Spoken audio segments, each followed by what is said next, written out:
मिठीअ में पुलिस बिन वापारी भाइरनि चंदुर कुमार ऐं दिलीप कुमार महेश्वरी जे गिरफ़्तार कयल कातिलनि खे मीडिया आॾो पेश करे छॾियो। एसएसपी ऑफिस मिठीअ में सूबाई घरू वज़ीर सोहेल अनवर सियाल ऐं आईजी सिंध एडी ख्वाजा जी गुज़िरियल प्रेस कॉन्फ्रेंस दौरान घरू वज़ीर सोहेल अनवर सियाल ऐं आईजी सिंध एडी ख्वाजा जी गॾियल प्रेस कॉन्फ्रेंस दौरान कातिलनि खे मीडिया आॾो पेश कयो वियो। आईजी सिंध जो चवणु हो त कातिलनि में मीरपुर ख़ास जा रहवासी नज़र मकरानी ऐं बहराम लाशारी ऐं मिठी वासी मददगार अलाहवरायो उर्फ केलो उमरानी शामिल आहिनि। हुन चयो त अलाहवरायो उर्फ केले उमराणीअ खे मीरपुर ख़ास पुलिस अॼु गिरफ़्तार कयो, जंहिं वटां वाक़े में इस्तेमाल थियल हथियार ऐं फुर थियल सामान बि हथ आयो।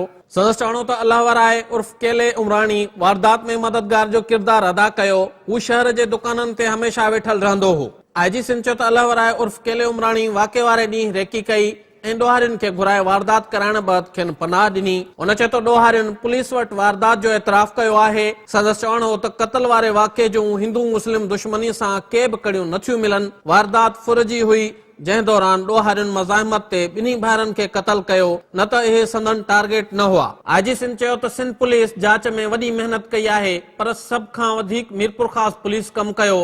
जवाबदारनि खे गिरफ़्तार कंदड़ टीम जो सरबराह डीएसपी अनवर अली लाखो आहे। हुन चयो त जांच जो समूरो तफ़सील कुझु कानूनी मसइलनि जे करे ॿुधाए नथो सघिजे।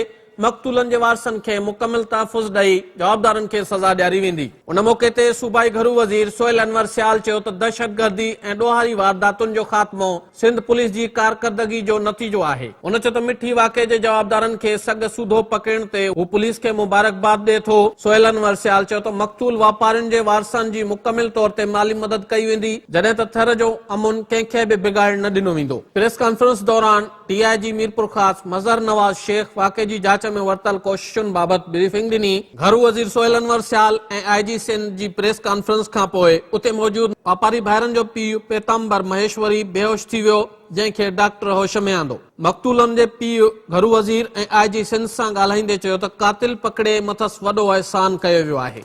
हुन चयो त संदसि कूंदर पुट त वापसि नथा अची सघनि, पर कातिलनि खे फाही ॾियण सां संदसि अंदर थधो थींदो। पीतांबर महेश्वरी चयो त साणनि वॾो ज़ुल्म थियो आहे। आईजी सिंध ॾींहुं राति हिकु करे कातिलनि खे मंज़र आम ते आणे पंहिंजो वाइदो पाड़ियो आहे। हुन चयो त संदसि ख़ानदान ऐं बिरादरी खे वॾो ख़तरो आहे। हू अदम तहफ़ुज़ सबबि ॾिनल आहिनि, खेनि तहफ़ुज़ ॾिनो वञे। इन खां घरू वज़ीर ऐं आईजी सिंध मक़तूलनि जे घर पहुची साणसि होलीअ जूं रस्मूं अदा कयूं।